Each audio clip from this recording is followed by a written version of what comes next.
What's up, guys? Matt Brown from the LSR Podcast. Thanks for joining me and Dustin and Adam right here on the channel each and every week. And while you're here, go ahead and hit that subscribe button, give us a thumbs up, and let us know in the comments if there's anything you'd like us to tackle in a future episode.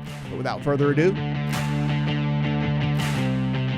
Dustin, Illinois has been one of the, let's call it a cluster, I'll just leave it at that, with how things have gone on up there. So where do we sit here as of right now with what's going on in Illinois? Well, the interesting development today is DraftKings is live with both a retail sportsbook and an online sportsbook in Illinois. It is at the rebranded DraftKings at Casino Queen, which is in East St. Louis, just across the river from St. Louis, Missouri. So you could go place a bet there, as I think right now, if you're listening. Well, so certainly if you're listening to this on tape, it's open by now. You can also place an online bet, but you have to go to the actual casino to sign up. As we've talked about several of the past weeks in Illinois, you have to actually go to the casino to sign up for your sports betting account. You cannot register remotely. So, this is obviously DraftKings had hoped to get open during this period when they had the ability to have remote registrations.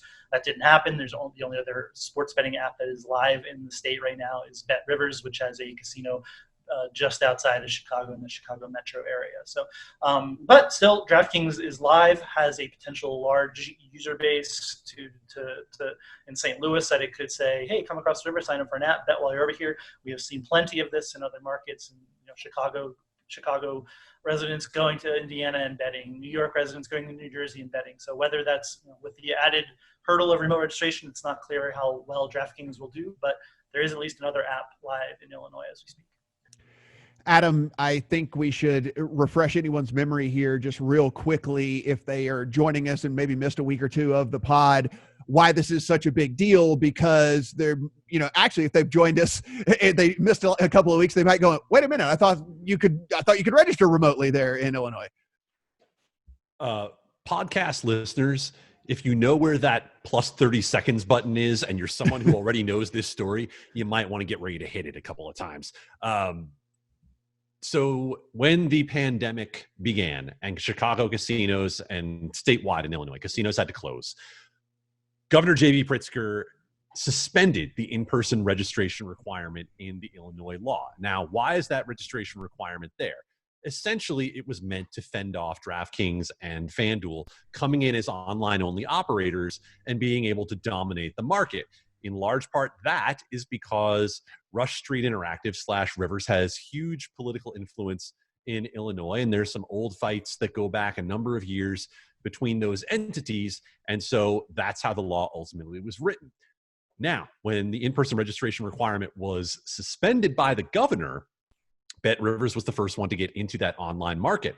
But of course, DraftKings and FanDuel saw an opportunity to accelerate their timelines by partnering with an existing casino, which is allowed by the law, to get themselves into the online market.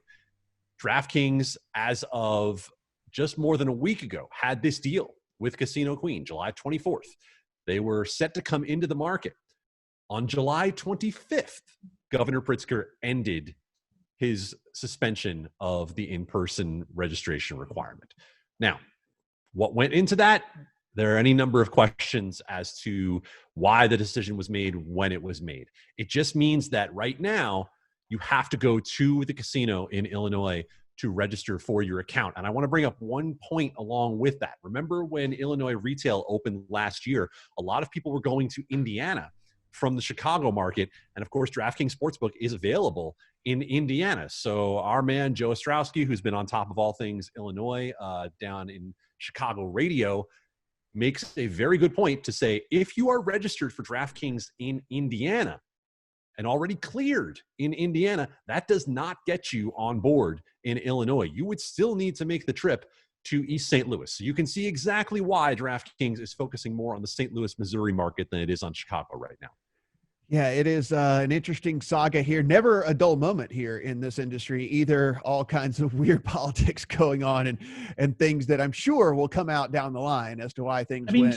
Just listen to Adam describing that too. Like, we're in the year 2020 and you have to, describing what he just said in order to start placing bets online on a sportsbook is absolutely madness. You already got cleared in Indiana, but you have to go drive across the state to the one in East St. Louis to say, oh yes, now I can bet in Illinois. Like, that is just, we deal with it every day, so we're used to it. But it's just crazy that this is like the real world, where this is what you have to do to bet on Sportstown US. Yeah, for the consumer, he's sitting there going like, what are you talking about? I have to drive to East. Like, what do you mean? I already have an account. Like, no, there's like zero chance. Yeah, it's wild, wild, wild. Guys, as a reminder, the full version of this podcast can be found over at LegalSportsReport.com, as can the written breakdown of every topic we talk about on the show each and every week. Thanks for watching.